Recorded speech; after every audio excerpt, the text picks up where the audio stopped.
ठीक है। तो आप लोग आता हूँ बॉडी और आज हम लोग बात करेंगे प्रेसिडेंट।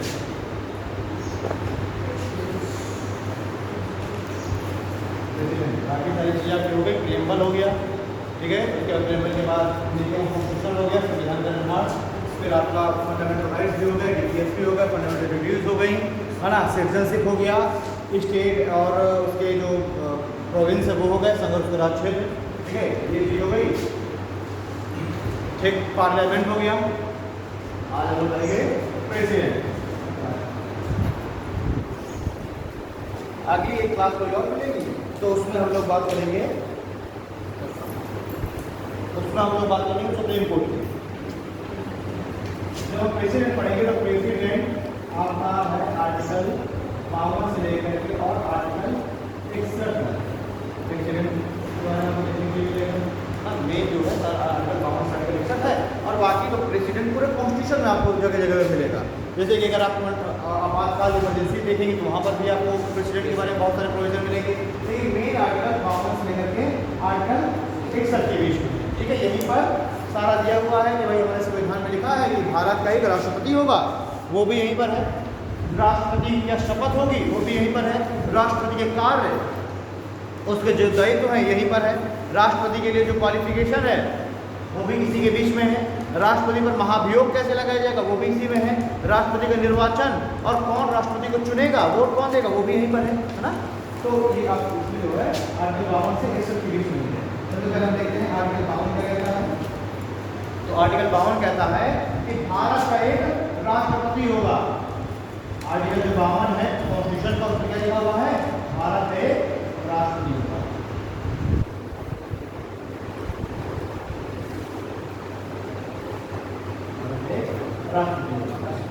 अब इसमें जो हम देखते हैं, मैं आपको पहले बता देता हूँ कि जो स्टेट है, जो राज्य है, इसकी डिफिनेशन दी गई है आर्टिकल 12 में, है ना।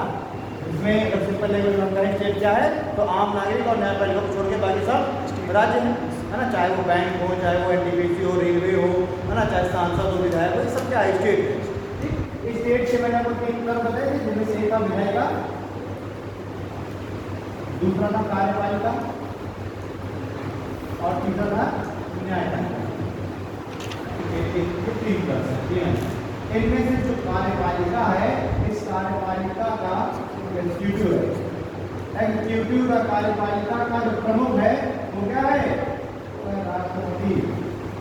राष्ट्रपति कौन है, तो राष्ट्रपति कार्यपालिका का प्रमुख है। अब का यहाँ पर 2 तरीके के प्रमुख की बात की गई है। कार्यपालिका जो एग्जीक्यूटिव है उसके 2 हेड की बात की गई है।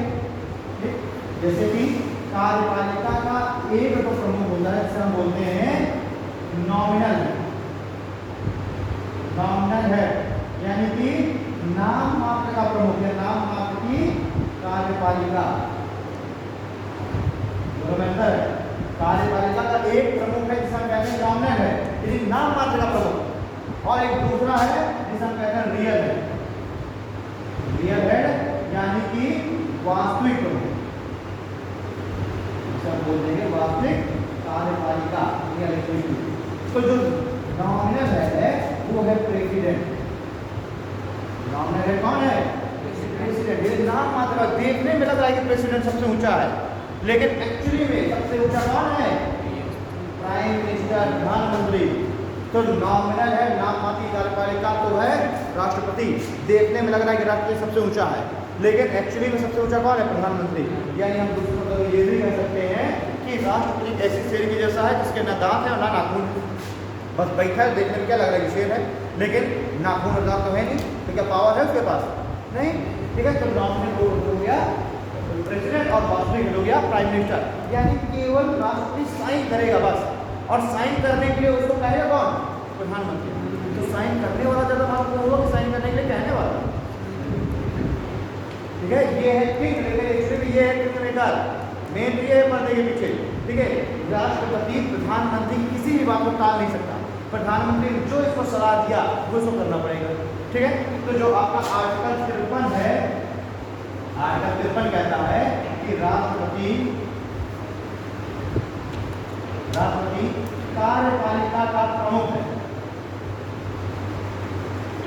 राष्ट्रपति क्या है? राष्ट्रपति कार्यपालिका का प्रमुख है, जो कि प्रधानमंत्री और काउंसिल ऑफ मिनिस्टर की सलाह पर कार्य करेगा। ठीक है, राष्ट्रपति कार्यपालिका का प्रमुख तो है, लेकिन वो प्रधानमंत्री और मंत्रिपरिषद काउंसिल ऑफ मिनिस्टर की सलाह पर ही कार्य करेगा। ठीक, यानी कि राष्ट्रपति के कार्यों में मदद करने के लिए क्या होती है? मंत्रिपरिषद होती है, और इस मंत्रिपरिषद की सलाह राष्ट्रपति के लिए क्या है? बाध्यकारी। ठीक है, तो सबसे पहले आर्टिकल भारत का एक राष्ट्रपति होगा। ठीक, दूसरा पॉइंट मिले आर्टिकल लिखे समस्त कार्यपालिका की शक्ति राष्ट्रपति में निहित होगी। आर्टिकल 53 में समस्त कार्यपालिका की शक्ति राष्ट्रपति में निहित होगी। इसी का मतलब है कि कार्यपालिका का हेड राष्ट्रपति होगा। समस्त कार्यपालिका की शक्ति राष्ट्रपति में निहित होगी और राष्ट्रपति तीनों सेनाओं का सेनापति होगा।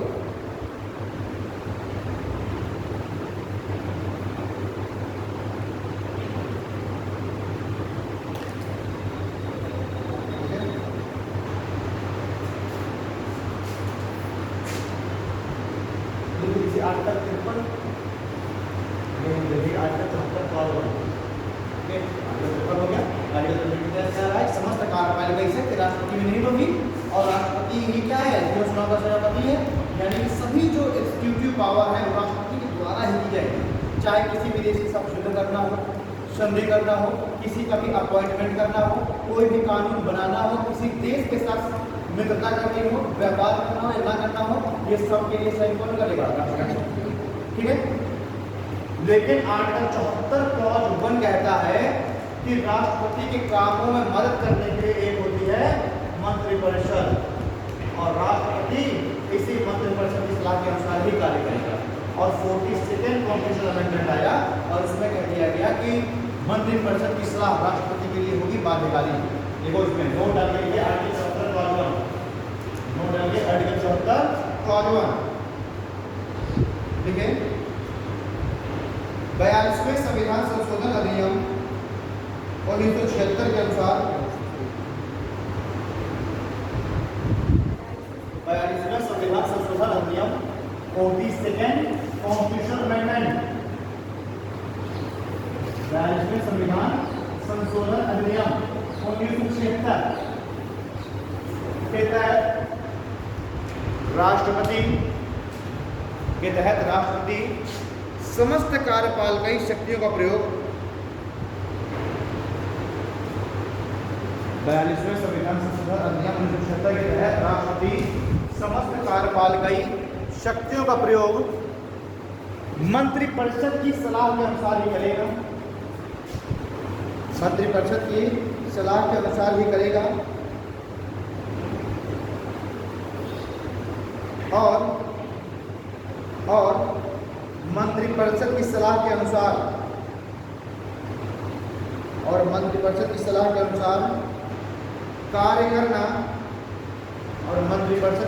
अनुसार कार्य करना राष्ट्रपति के लिए बाध्यकारी कर दिया गया।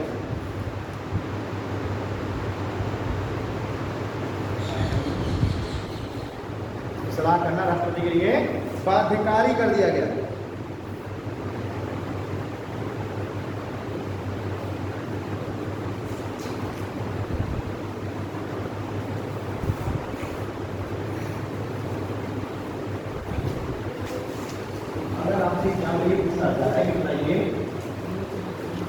ये कहां पर लिखा हुआ है कि राष्ट्रपति के कार्यों में मदद करने के लिए एक मंत्रिपरिषद होगी, या फिर राष्ट्रपति मंत्रिपरिषद की सलाह के अनुसार कार्य करने के लिए बाध्य है? किस अनुच्छेद में लिखा है? तो क्या बताएंगे?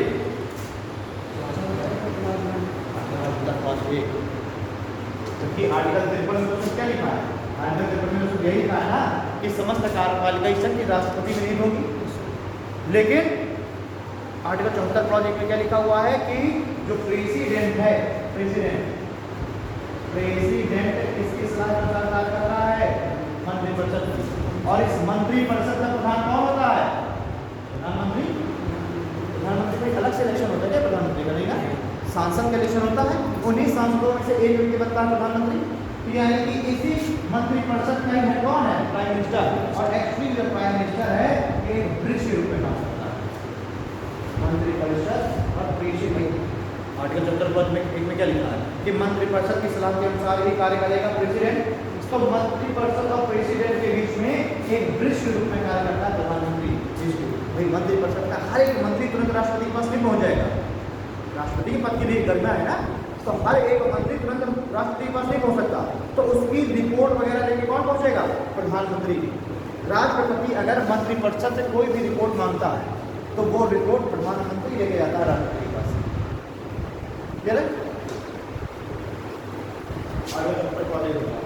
अब देखा ये राष्ट्रपति का निर्वाचन, राष्ट्रपति का निर्वाचन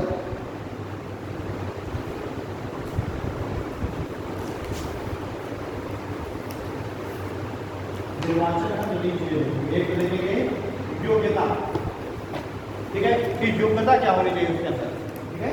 दूसरा हम देखेंगे प्रक्रिया, कि उसके निर्वाचन की पहली बात तो योग्यता क्या है, निर्वाचन की प्रक्रिया क्या है, ठीक है। और उसके बाद हम देखेंगे क्वालिफिकेशन हो गया, प्रक्रिया हो गई, फिर जो भी चुनाव संबंधित या मैं कह सकता हूँ कि इलेक्टोरल कोलाज वगैरह कौन है। इलेक्टोरल कोलाज का मतलब होता है निर्वाचक मंडल,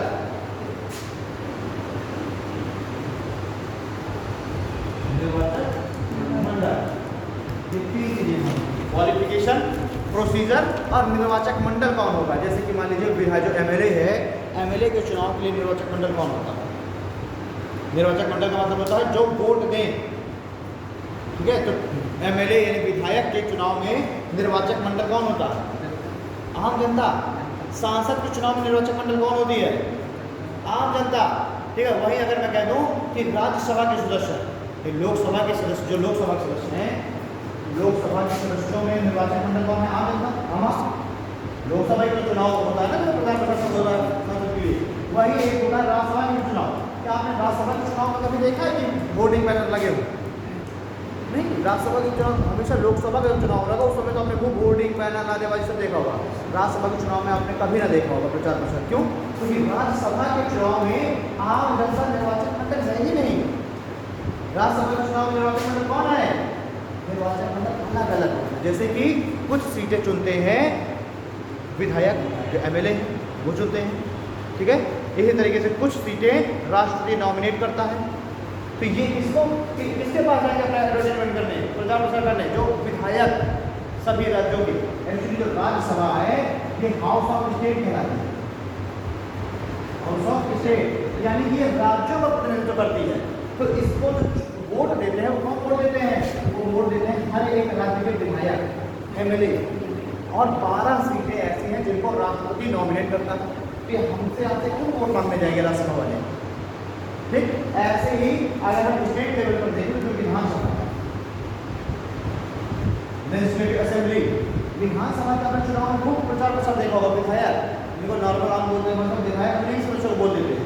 ऐसे ही उत्तर प्रदेश में विधानसभा के अलावा एक और सदन भी है जिसको कहते हैं विधानमंडल, लेजिस्लेटिव काउंसिल। तो क्या इसके सदस्यों को हम विधायक नहीं बोलेंगे? इसके सदस्य विधायक है भाई। देखो जो इसके सदस्य हैं इनको हम बोलते हैं MLA, member of legislative assembly. English में इसको क्या बोल रहे हैं? लेजिस्लेटिव असेंबली ना। तो मेंबर ऑफ लेजिस्लेटिव असेंबली विधानसभा सदस्य, एमएलए जिसे हम बोल देते हैं। हिंदी में यही बोलेंगे हम विधायक। ऐसे ही जो विधानमंडल है, विधानमंडल को इंग्लिश में बोलते हैं लेजिस्लेटिव काउंसिल। तो इसको सदस्य क्या कराएंगे? MLC, member of legislative council.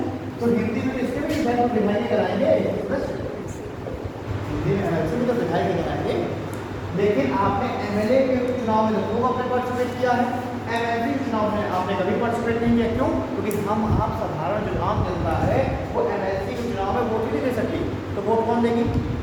Vote देंगे कुछ सदस्य जो एमएलए हैं, वो कुछ लोगों को चुनेंगे, कुछ लोगों को चुनेंगे जो टीचर हैं, और टीचर भी कौन, जो कक्षा 9 से ऊपर की क्लासों को पढ़ा रहे हैं और कम से कम 3 साल हो चुके हैं टीचर बने।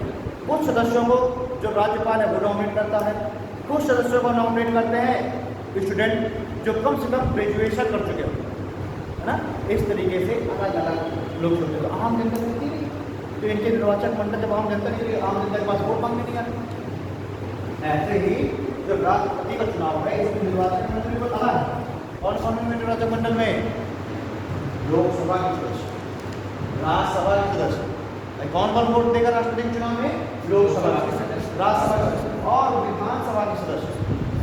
और वो भी सारे नहीं, केवल वो जो इलेक्शन के द्वारा आए हैं, चुन करके आए हैं। जैसे राज्यसभा के चुनाव में हम अगर देखें तो 238 जो हैं सदस्य वो आते हैं बाई इलेक्शन, और 12 सदस्य आते हैं बाई नॉमिनेशन, नॉमिनेट होकर के। और इन 12 सदस्यों का नॉमिनेशन भी तो राष्ट्रपति ही करता है। तो इसीलिए जो नॉमिनेशन के द्वारा जो व्यक्ति आए हैं वो नहीं चुनाव में भाग लेते। राष्ट्रपति के चुनाव में कौन भाग लेता है, केवल लोकसभा, राज्यसभा और विधानसभा के केवल चुने हुए सदस्य, ना कि मनोनीत। ना मनोनीत कौन कर रहा है, राष्ट्रपति मनोनीत कर रहा है ना, और वही अगर राष्ट्रपति चुनाव में भाग ले, ये तो एक तरीके से पार्शलिटी ना हो गई, है ना। इसलिए केवल लोकसभा, राज्यसभा और विधानसभा के चुने हुए सदस्य, विधानमंडल के सदस्य नहीं आते। क्यों? क्योंकि विधानमंडल तो मात्र 6 ही राज्यों के पास है ना। तो अगर 6 राज्यों के विधानमंडल के सदस्य अगर राष्ट्रपति चुनाव में भाग लेंगे तो वो तो राज्य आगे नहीं निकल गए, और बाकी के राज्यों के पास विधानमंडल है ही। ठीक है, ये है जिसको हम लोग पूरा प्रॉपर देखते हैं।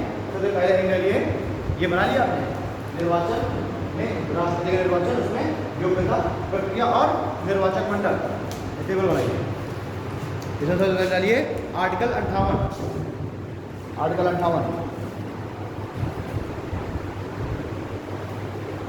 आर्टिकल 58 में क्या है, योग्यता।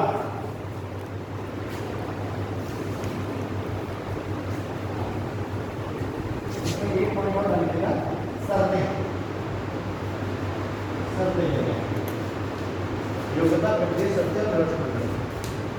ठीक, उसमें हम लोग पहले पार्ट करने जा रहे हैं योग्यता, क्वालिफिकेशन। आर्टिकल 58 जो पहला पढ़ लीजिए, भारत का नागरिक, यानी क्या क्या योग्यता होनी चाहिए। पहली और महत्वपूर्ण योग्यता है कि उस व्यक्ति को भारत का नागरिक होना चाहिए, कोई अन्य विदेशी व्यक्ति नहीं भारत का राष्ट्रपति बन सकता। ठीक है, भारत का नागरिक हो। सेकंड पॉइंट लिखिए, कम से कम 35 वर्ष की आयु पूरी कर चुका हो, कम से कम 35 वर्ष की आयु पूरी कर चुका हो।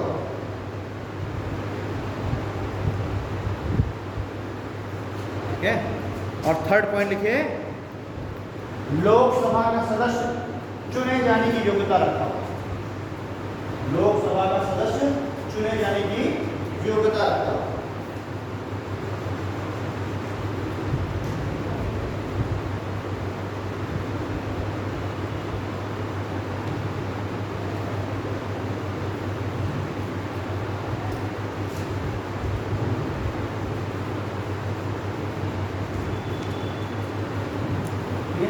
इसका मतलब ये कतई नहीं है कि राष्ट्रपति को लोकसभा का सदस्य होना चाहिए, नहीं, उसके पास केवल क्वालिफिकेशन होना चाहिए कि वो लोकसभा का सदस्य चुना जा सके।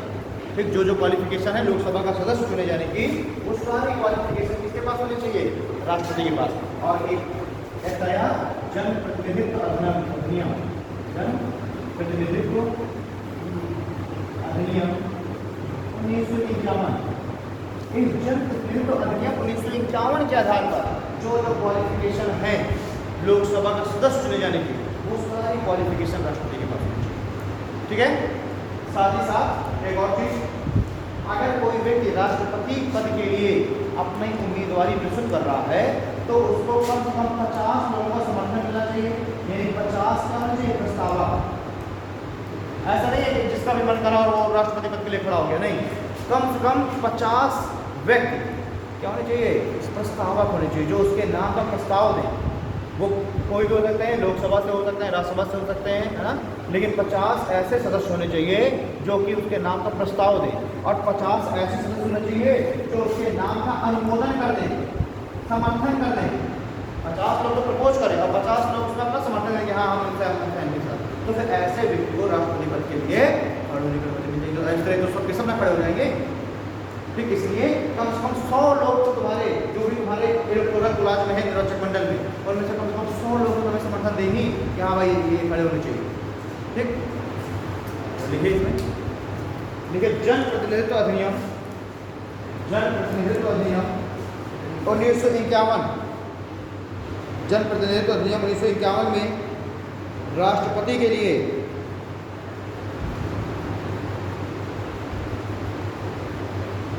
जनप्रतिनिधित्व अधिनियम 1951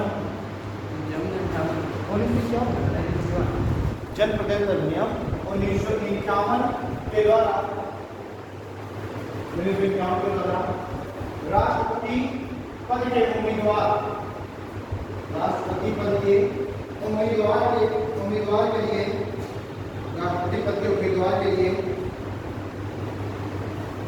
50 सदस्य प्रस्तावक, राष्ट्रपति पद के उम्मीदवार के लिए 50 सदस्य प्रस्तावक और 50 सदस्य अनुमोदक हों, 50 सदस्य प्रस्तावक और 50 सदस्य अनुमोदक हों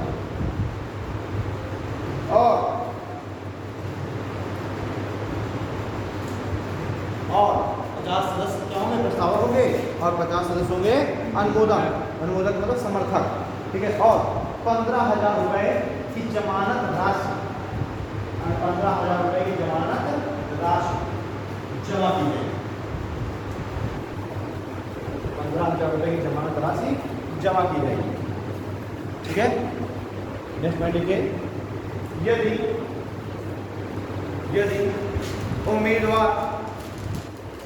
यदि उम्मीदवार कुल वैध मतों का, यदि उम्मीदवार कुल वैध मतों का 1/6, कुल वैध मतों का जो वैलिड जो वोट पड़े हैं ना, यदि उम्मीदवार कुल वैध मतों का 1/6 मत, यदि उम्मीदवार कुल वैध मतों का 1/6 मत प्राप्त करने में असफल रहता है तो, यदि उम्मीदवार कुल वैध मतों का 1/6 मत प्राप्त करने में असफल रहता है तो उसकी जमानत राशि जब्त हो जाएगी, तो उसकी जमानत राशि जब्त हो जाएगी। नोट्स लेके आ रहे हैं, अगर लगा भी क्वालिटी बनाई जाएगी। पूरा बैग कहाँ है, सारी नोट लेके बना दिया, कैसे नोट बना रहे हो, बजट रिपोर्ट में लिख दिया, उसके बाद चालू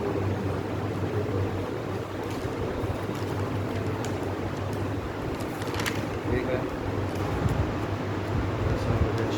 ओके, वगैरह कुछ यही है। ठीक है, राइट लिख लिए हैं।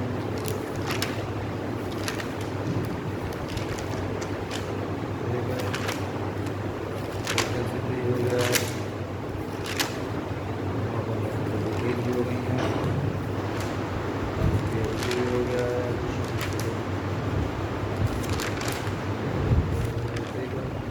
ठीक है, नोट सही बना रहे हो ना, इससे बाहर ज़्यादा पढ़ने का पता नहीं, पूरा पॉइंट हमारे चेंज हो जाएगा।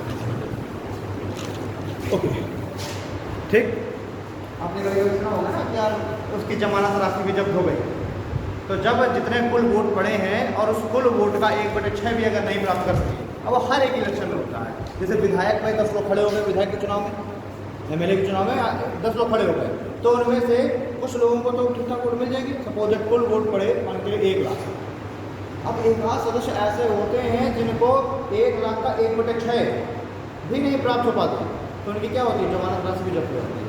तो यही राष्ट्रपति चुनाव में भी है कि 50 सदस्य प्रस्तावक हो, 50 सदस्य अनुमोदक हो, फिर अब 15,000 रुपये वो व्यक्ति जमा करेगा जमानत के रूप में, और अगर वो 1/6 मत नहीं प्राप्त कर सका तो उसकी जमानत राशि क्या हो गई, जब्त हो जाएगी।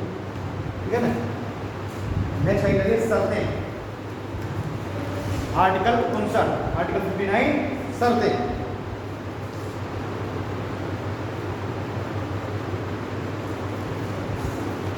देखिए, यदि कोई व्यक्ति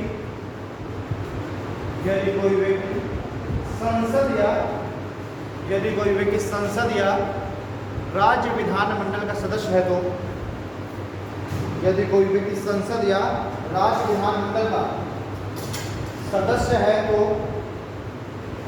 तो राष्ट्रपति के रूप में, यदि कोई व्यक्ति संसद या राज्य विधानमंडल का सदस्य है तो राष्ट्रपति के रूप में पद ग्रहण करने की तिथि से, तो संसद या राज्य विधानमंडल तो राष्ट्रपति के रूप में पद ग्रहण करने की तिथि से उसकी, यदि उसको पहले समझ क्या होता है, सपोज है कोई व्यक्ति है, वो या तो एमपी है या तो एमएलए है, और वो व्यक्ति भी खड़ा होकर इलेक्शन में, तो जिस दिन से वो राष्ट्रपति के रूप में अपनी शपथ देगा उस दिन से उसकी एमपी या एमएलए के रूप में जो सदस्यता है वो समाप्त मान ली जाएगी।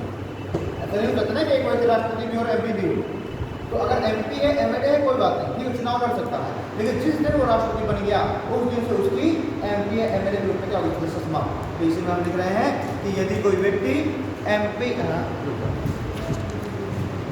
व्यक्ति संसद या राज्य विधानमंडल का सदस्य है तो राष्ट्रपति के रूप में शपथ ग्रहण करने के या पद ग्रहण करने की तिथि से उसकी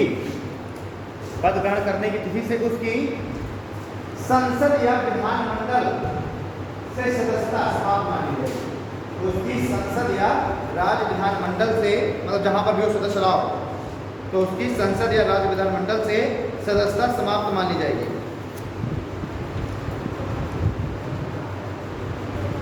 ठीक है, और ये हो गया, पहली शर्त हो गई है। ठीक, शर्तों में पहली शर्त ये है कि अगर एमपी या एमएलए है तो उसकी राष्ट्रपति बनेगा, उसकी एमपी या एमएलए के रूप में सदस्यता समाप्त। सेकंड पॉइंट लिखिए, ऐसा व्यक्ति कोई भी लाभ का पद ग्रहण न करता हो, ऐसा व्यक्ति कोई भी लाभ का पद ग्रहण न करता हो।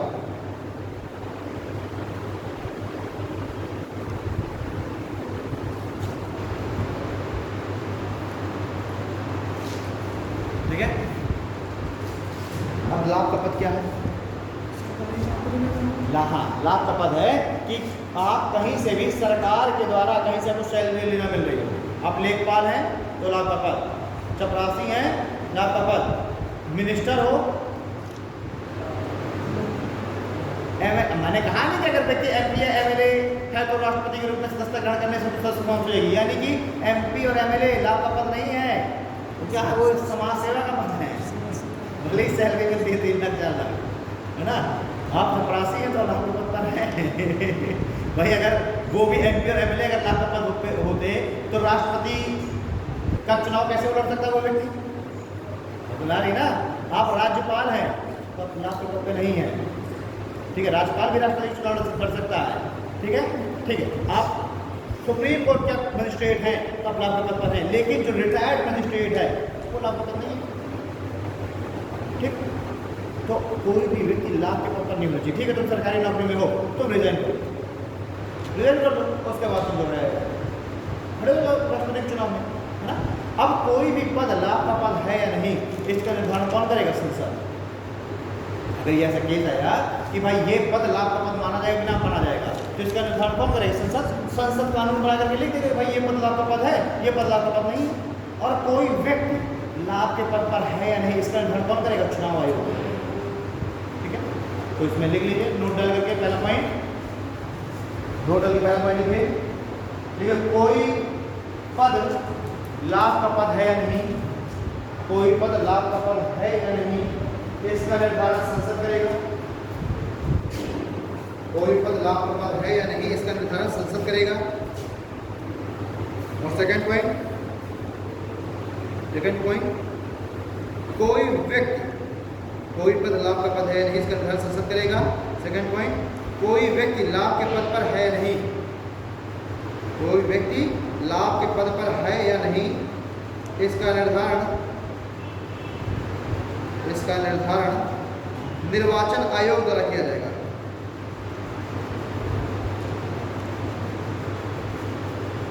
इसका निर्धारण संसद द्वारा, इसका निर्धारण निर्वाचन आयोग द्वारा किया जाएगा।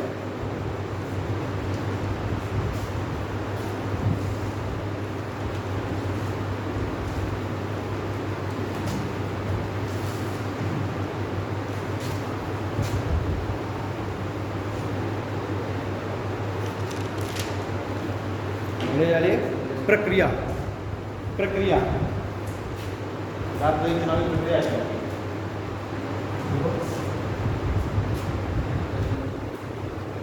ठीक है, राष्ट्रपति के चुनाव में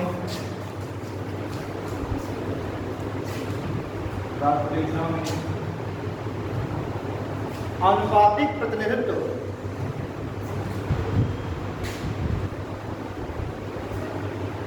राष्ट्रपति चुनाव में आनुपातिक प्रतिनिधित्व के आधार पर एकल संक्रमणीय मत पद्धति का प्रयोग किया जाएगा। राष्ट्रपति चुनाव में आनुपातिक प्रतिनिधित्व, प्रोपोर्शनल रिप्रेजेंटेशन, राष्ट्रपति चुनाव में आनुपातिक प्रतिनिधित्व के आधार पर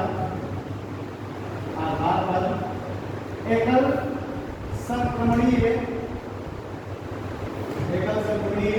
मत पद्धति, एकल संक्रमणीय मत पद्धति, single transferable voting system, single transferable voting system,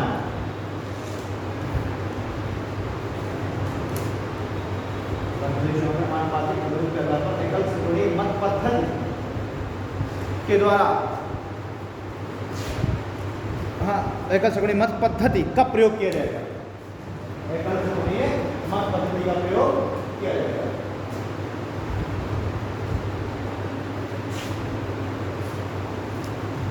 ठीक है, तो ये आनुपातिक प्रतिनिधित्व क्या है?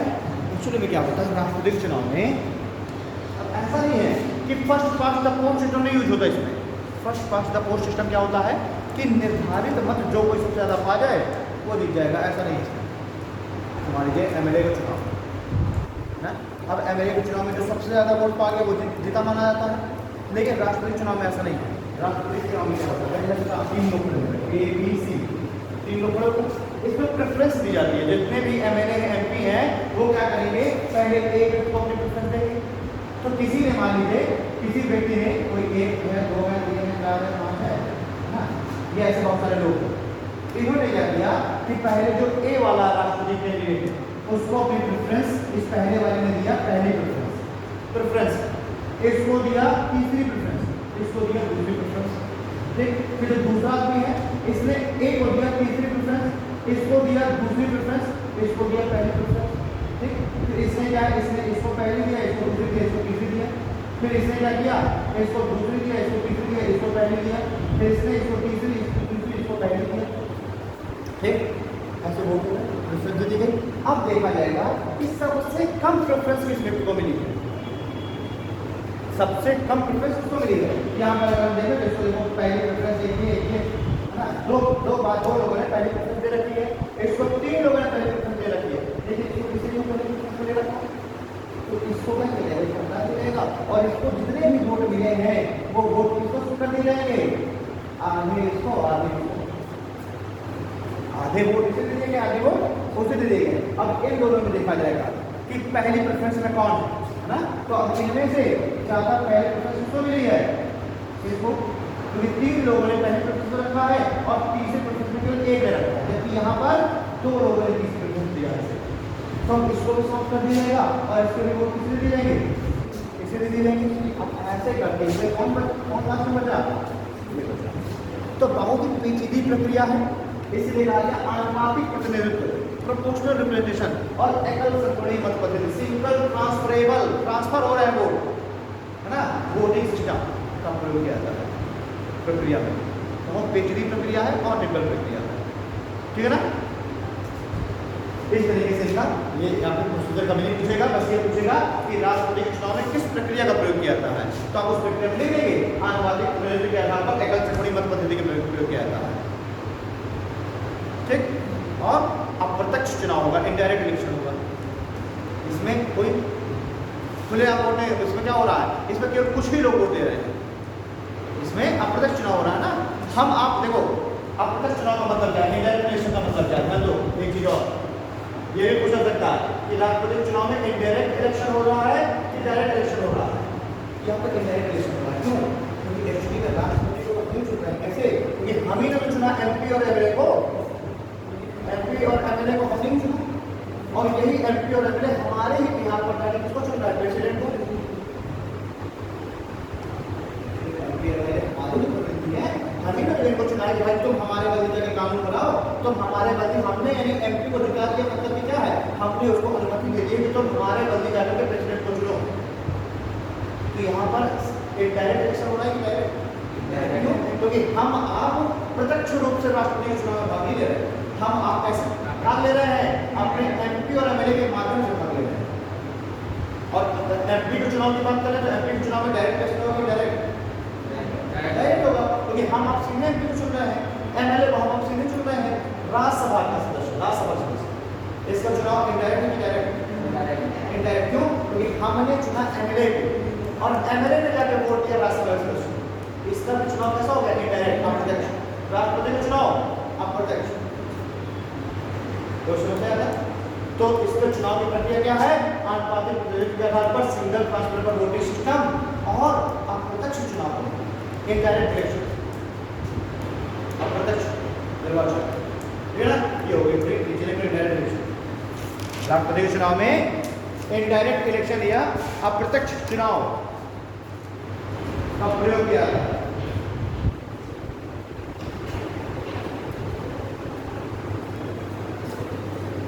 ठीक है, अब नहीं लीजिए निर्वाचन मंडल।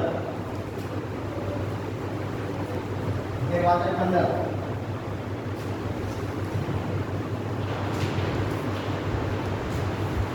राष्ट्रीय चुनाव निर्वाचन मंडल कौन है? लोकसभा, राज्यसभा और विधानसभा के निर्वाचित सदस्य, मनोनीत नहीं, लिख लो निर्वाचन मंडल में। देखिए राष्ट्रपति के चुनाव में, लोकसभा, राज्यसभा और विधान सभाओं के, लोकसभा, राज्यसभा और विधानसभाओं के निर्वाचित सदस्य भाग लेते हैं और विधानसभाओं के निर्वाचित सदस्य भाग लेते हैं।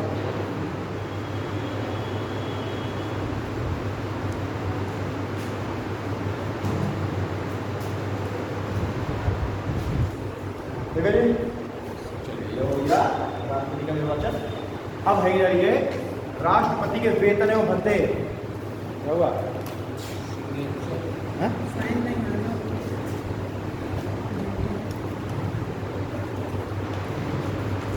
नहीं डालो, राष्ट्रपति के वेतन एवं भत्ते, राष्ट्रपति के वेतन एवं भत्ते।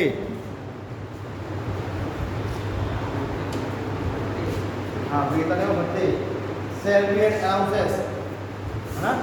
ठीक है, पहला पॉइंट देखो, राष्ट्रपति के भत्ते, भत्ते ने अलाउंसेस, देखो राष्ट्रपति के वेतन एवं भत्तों का निर्धारण संसद द्वारा किया जाता है। राष्ट्रपति के वेतन और भत्तों का निर्धारण संसद द्वारा किया जाएगा और वे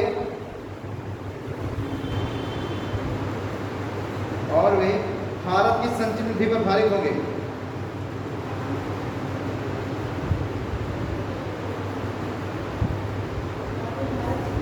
भारत की संचित निधि, ठीक है? तो ऐसा नहीं है कि राष्ट्रपति का वेतन बढ़ाने के लिए बस रात में मोदी जी ने कह दिया कल से राष्ट्रपति को वेतन 5 लाख होगा, नहीं। संसद ही क्या करेगी? एक्ट लेकर के आएगी और एक्ट को पास करके राष्ट्रपति की सैलरी बढ़ाई जाएगी। अब जब संविधान में ही लिख दिया गया है राष्ट्रपति का वेतन, तो कोई राष्ट्रपति का वेतन घटा सकता है क्या आसानी से? नहीं, है ना? तो राष्ट्रपति का जो वेतन है इसका निर्धारण कौन करेगा? संसद करेगी, संसद करेगी और वे भारत की संचित निधि को भारित होंगे। संचित निधि में हमेशा वो खर्चे डाले जाते हैं जो कभी टाले ना जा सके। हमारी अगर नेशनल इमरजेंसी भी लग जाएगी तब भी राष्ट्रपति को सैलरी मिलेगी। क्यों? क्योंकि राष्ट्रपति का वेतन किस पर भारित है? संचित निधि पर, और संचित निधि पर हमेशा वे खर्चे डाले जाएंगे जिनको किसी भी कंडीशन में टाला ना जा सके। तो क्या है संचित निधि? और राष्ट्रपति का वेतन किस पर भारित है? संचित निधि पर, है ना? तुम IAS बन गए, तुम लेखपाल बन गए, तो क्या उसका वेतन संचित निधि पर भारित है? नहीं। नेशनल इमरजेंसी आएगी, रोक दिया जाएगा वेतन। ठीक है? इसके अलावा, इसके अतिरिक्त इसके अतिरिक्त राष्ट्रपति को आवास एवं अन्य सुविधाएं भी दी जाएंगी, जैसे घर हो गया, गाड़ी हो गई, है ना, नौकर हो गई, सब भी दिया जाता है।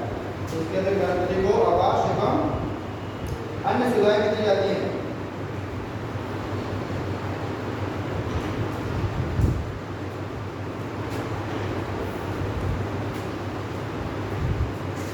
अब जैसे मान लीजिए राष्ट्रपति का वेतन है 5 लाख, अब संसद को ये लग रहा है कि राष्ट्रपति का वेतन घटा दिया जाए, तो अब जिस दौरान वो व्यक्ति अपने कार्यकाल पर है उस दौरान वेतन घटाया नहीं सकता।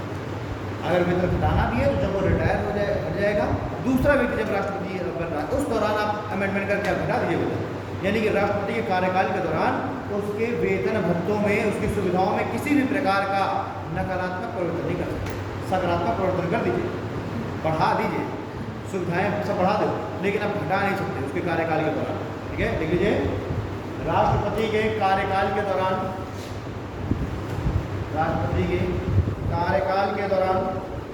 उसके परिलब्धियों एवं भत्तों में,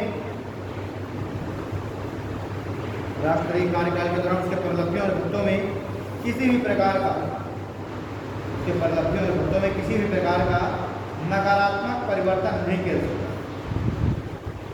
किसी भी प्रकार का नकारात्मक परिवर्तन नहीं किया जा सकता।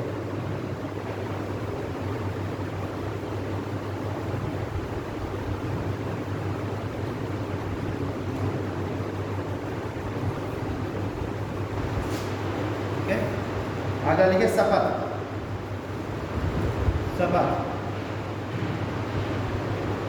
में लिखिए राष्ट्रपति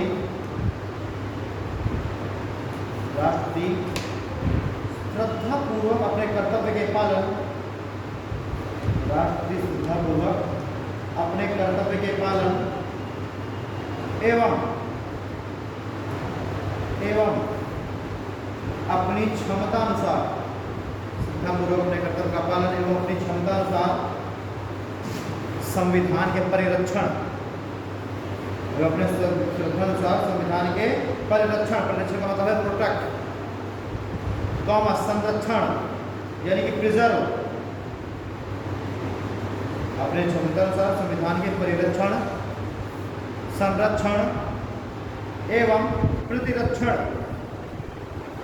परिरक्षण, संरक्षण एवं प्रतिरक्षण, प्रतिरक्षण मतलब डिफेंड की शपथ लेता है।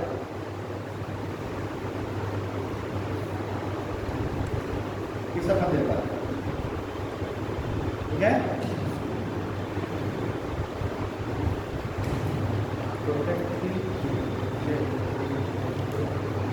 देखिए, राष्ट्रपति की शपथ की शर्तें, राष्ट्रपति की शपथ की शर्तें अमेरिका से प्रेरित है। राष्ट्रपति की शपथ की शर्तें अमेरिका से प्रेरित है। अमेरिका के राष्ट्रपति भी कुछ ऐसी शपथ लेता है।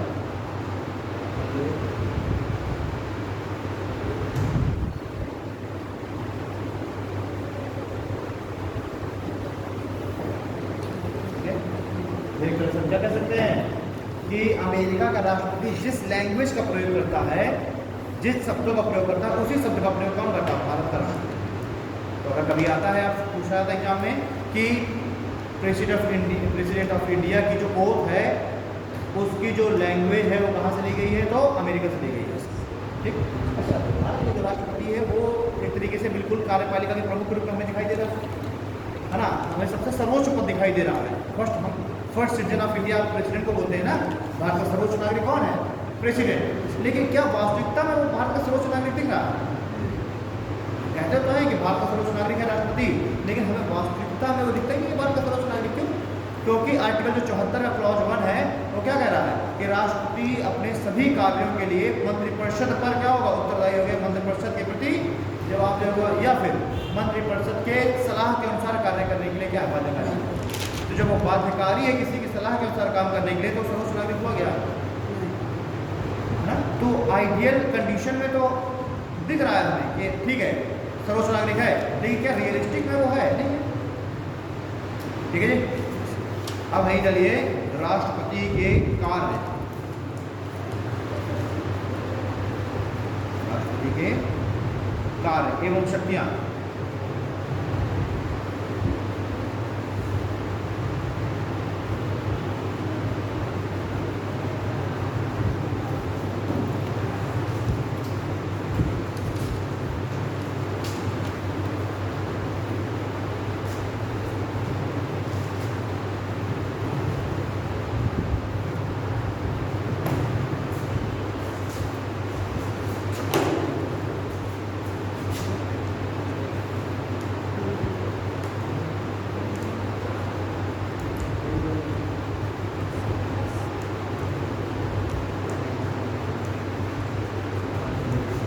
पहली राष्ट्रपति का जो कार्य है वो है कार्य पाने के लिए, क्या है एग्जीक्यूटिव पावर। तो क्या बोलेंगे राष्ट्रपति के एग्जीक्यूटिव पावर, कार्यकारी शक्ति। दूसरा है राष्ट्रपति के लेजिस्लेचर पावर, लेजिस्लेटिव पावर यानी विधायी शक्ति। तीसरी है इसकी न्यायिक शक्ति, न्यायिक। चौथी है सैन्य शक्ति और पांचवी है इसकी आपातकालीन शक्ति। की पावर्स यहाँ पर राष्ट्रपति के पास पहली एग्जीक्यूटिव पावर, दूसरी लेजिस्लेटिव पावर, तीसरी है न्यायिक शक्ति जुडिशियल पावर, चौथी हो जाएगी सैन्य शक्ति और पांचवी हो जाएगी आपातकालीन शक्ति। पांच प्रकार की शक्तियाँ हैं। जो कार्यपालिका शक्ति है इसमें इसके सभी कार्य और शक्तियाँ दिखाई जाएगी जिसमें इसका अपॉइंटमेंट कर रहा है यानी एक्सक्यूट कर रहा है। यानी सारे जितने भी अपॉइंटमेंट है वो सब राष्ट्रपति द्वारा किए जाएंगे, चाहे वो यूपीएससी का चेयरमैन, चाहे निर्वाचन आयोग का अध्यक्ष हो, निर्वाचन आयोग हो, है ना, ये सब किसके द्वारा अपॉइंट किए जाएंगे राष्ट्रपति के द्वारा। चाहे वो सुप्रीम कोर्ट के मजिस्ट्रेट हो, चाहे हाई कोर्ट के मजिस्ट्रेट हो, तो कौन अपॉइंट करेगा? ठीक है।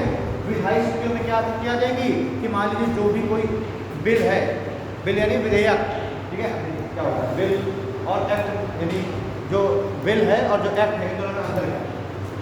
मान लीजिए कोई कानून बनाएगा, कोई कानून बनाया जा रहा है, वो कानून बनाएगा कौन? संसद।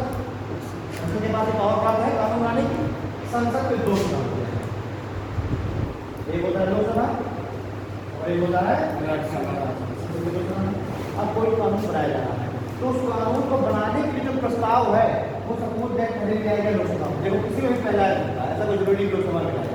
तो उस कानून को बनाने के जो प्रस्ताव है प्रपोजल वो बना जाएगा लोकसभा में। लोकसभा ने इसको क्या कर दिया? पास कर दिया। आज जब उसको पास कर दिया तो ये पहुंचा राज्यसभा में, राज्यसभा ने भी पास कर दिया। इस दौरान जब ये लोकसभा और राज्यसभा में था, इस दौरान ये जो प्रपोजल है वो क्या कहलाता है? यानी विधेयक। जिस दौरान वो लोकसभा और राज्यसभा में घूम रहा था उस दौरान वो कह रहा था बिल। तो पहले लोकसभा में पूरा बहस हुई, लोकसभा में पास हो गया तब भी ये बिल है, राज्यसभा पहुंचा, राज्यसभा में पास हो गया तब भी ये बिल है। अब ये पहुंच गया राष्ट्रपति के पास, प्रेसिडेंट के पास। हमें इसलिए कोई भी जो कानून है यही प्रक्रिया है, पहले एक सदन फिर दूसरा सदन फिर राष्ट्रपति के पास। अब ये पहुंच गया राष्ट्रपति के पास, बिल राष्ट्रपति की टेबल पर रखा है तो भी क्या कह रहा है? बिल। वो जो प्रपोजल है राष्ट्रपति टेबल में तब भी है बिल।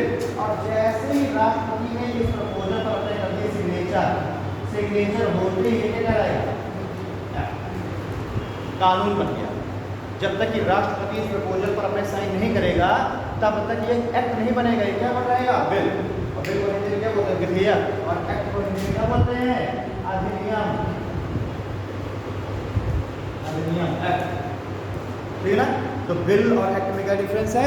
जब तक ये लोकसभा और राज्यसभा में घूम रहा है या जब तक इस पर राष्ट्रपति के सिग्नेचर नहीं हुए हैं तब तक ये है बिल।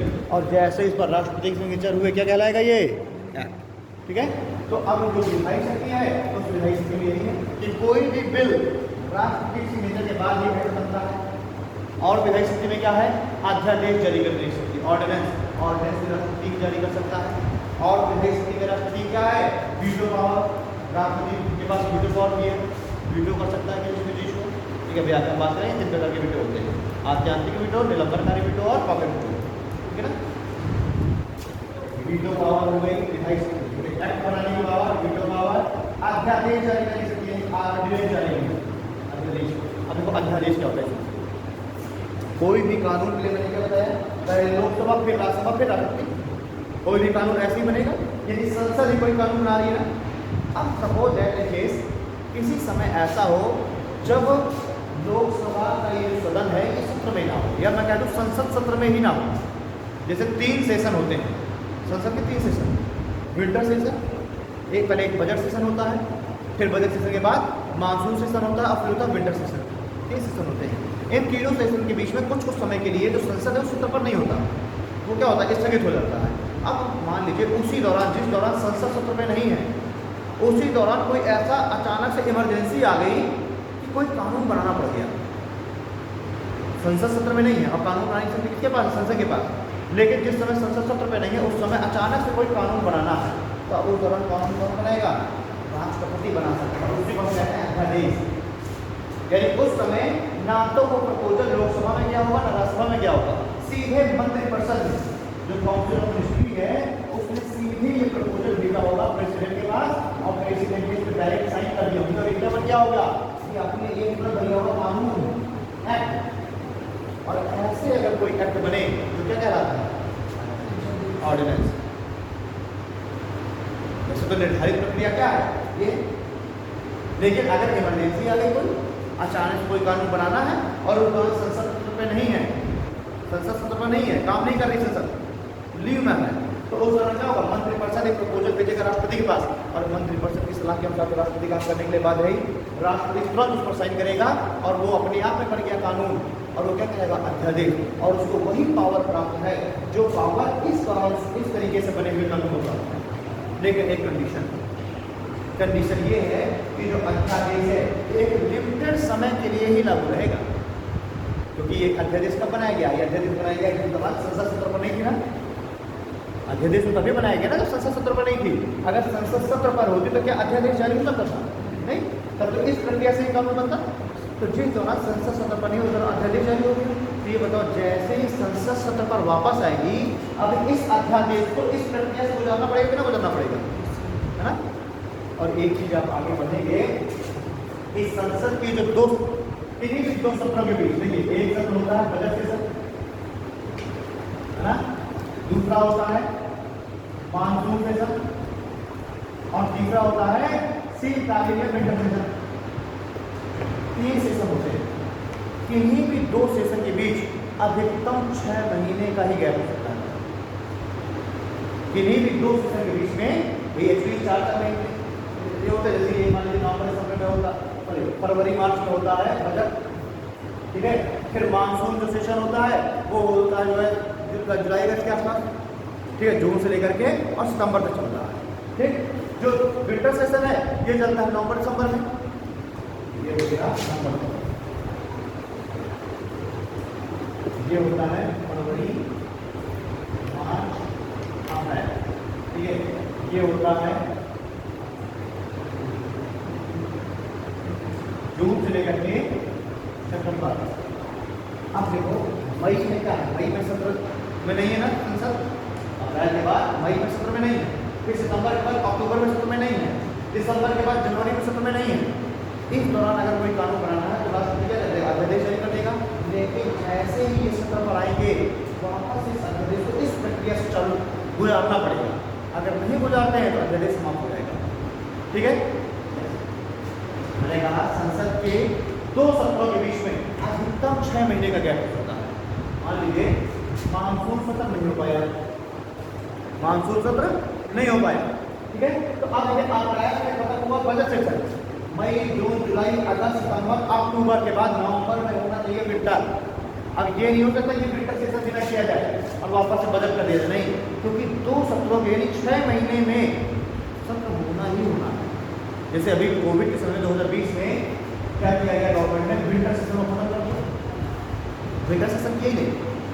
लेकिन चूंकि मानसून सेशन हुआ था और मानसून सेशन चला था जून से लेकर के और सितंबर तक, तो फिर अक्टूबर नवंबर दिसंबर जनवरी 4 महीना गैप रहा और बजट सेशन करना ही पड़ा। अब ये नहीं सरकार कहने कि हम बजट सेशन भी नहीं कर रहे हैं, हम फिर मानसून करेंगे, क्यों, क्योंकि इस कंडीशन में 6 महीने से ज़्यादा गैप ना हो जाएगा 2 सत्रों के बीच।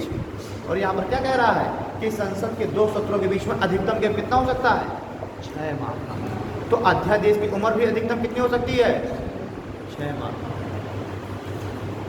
समझ रही है, अध्यादेश की उम्र कितनी होगी, 6 माह। यानी 6 माह तक तो जो अध्यादेश है उसको सेम वही पावर प्राप्त है जो पावर संसद के द्वारा बनाए गए कानून को प्राप्त है। लेकिन 6 महीने के भीतर भीतर इस अध्यादेश को संसद से पास कराना पड़ेगा। ठीक है, तो आपसे एग्जाम में क्वेश्चन पूछा था कि बताइए जो अध्यादेश है वो अधिकतम कितने समय तक रह सकता है? 6 माह प्लस 6 सप्ताह। कैसे कैसे मानसून सेशन सितंबर में इसको मान लीजिए वो किया गया, कोई अध्यादेश मानसून सितंबर में खत्म हो गया, अध्यादेश को बनाया गया 1 अक्टूबर। ठीक है, अब विंटर सेशन को हटा लिया गया, विंटर सेशन हुआ ही नहीं, मान लीजिए विंटर सेशन हुआ ही नहीं। या फिर समझने के लिए थोड़ा सा बजट सेशन हुआ, बजट सेशन चला फरवरी मार्च अप्रैल। अप्रैल के जो संसद है वो क्या हो गई? 17 साल हो गई, खत्म हो गई। 1 मई को बनाया गया अध्यादेश, 1 मई को ऑर्डिनेंस जारी किया गया। इसी कारणवश मानसून सेशन हो ही नहीं पाया। ठीक है, और उसके बाद क्या हुआ? सीधे विंटर सेशन, और विंटर सेशन कब हो रहा है? नवंबर। ठीक है, तो अब अप्रैल नवंबर के बीच में कितना समय हो गया? मई, जून, जुलाई, अगस्त, सितंबर, अक्टूबर, 6 महीने का गैप हो गया। तो 6 महीने तो अध्यादेश ठीक है, 6 महीने ये सर्वाइव कर गया अध्यादेश। उसके बाद जब भी संसद सत्र में आएगी तो अब संसद को 6 सप्ताह के अंदर अंदर संसद में क्या करना पड़ेगा? अध्यादेश को पारित करना पड़ेगा। ऐसा अध्यादेश आज आई, आज 1 नवंबर है और भैया 1 नवंबर को पास अध्यादेश खत्म हो जाएगा। ऐसा तो नहीं, इसको पास करने में समय चाहिए। तो अधिकतम कितना समय दिया जाता है? 6 सप्ताह। कोई अध्यादेश को अगर संसद से पारित कराना है तो कितना समय दिया जाएगा संसद को? 6 सप्ताह का। तो एक जो अध्यादेश की जो है उसकी अधिकतम उम्र कितनी हो सकती है? 6 माह तो ये और 6 सप्ताह ये, जिसमें दिया गया है समय के भाई पास करो। अगर इस 6 सप्ताह में भी संसद नहीं पास कर पाई तो अध्यादेश क्या मान लीजिए समाप्त। तो अगर कोई अध्यादेश अधिकतम चल सकता है, कितना चल सकता है? 6 महीने ये आराम से चलेगा, और फिर 6 सप्ताह ये भी तो चलेगा जिस दौरान कहा जा रहा है संसद को पारित करो इसे। अब संसद मान लीजिए 6 सप्ताह में ना पारित कर पाई तो खत्म कर दिया जाएगा ऑर्डिनेंस। तो अधिकतम ऑर्डिनेंस कितनी हो गई? 6 माह या 6 सप्ताह। अधिकतर बच्चे गलत कर देते हैं, तो क्या कराते हैं? 6 माह। आंसर सही एक्चुअली क्या है? 6 माह प्लस 6 सप्ताह, यानी कि लगभग 7.5 महीने। और बच्चे अधिकतम लगा के चले जाते हैं 6 माह। क्या बंद करने लगे? समय खत्म हो गया था। ठीक है, इसको चलो ये जो पावर्स हैं ठीक है ना, यहाँ तक कोई दिक्कत? कुछ पूछना है? कार्यपालिकाई शक्तियों में सारा अपॉइंटमेंट वगैरह, विधायी शक्तियों में अध्यादेश, वीटो, ज्वाइंट सेशन।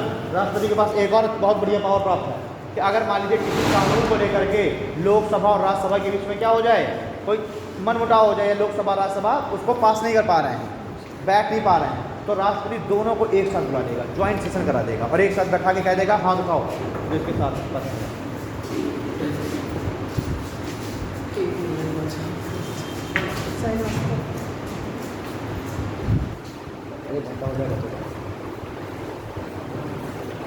कुछ पूछना हो पूछ लो। 26 जनवरी की तैयारी कैसे कर रही है? क्या पूछना है? घंटा कराया जाएगा, कोचिंग में स्थिति हम आएंगे वहीं पर जहाँ कराया जाएगा। आप कैसे साथ बात हुआ? क्या? तो किस तरह का हुआ?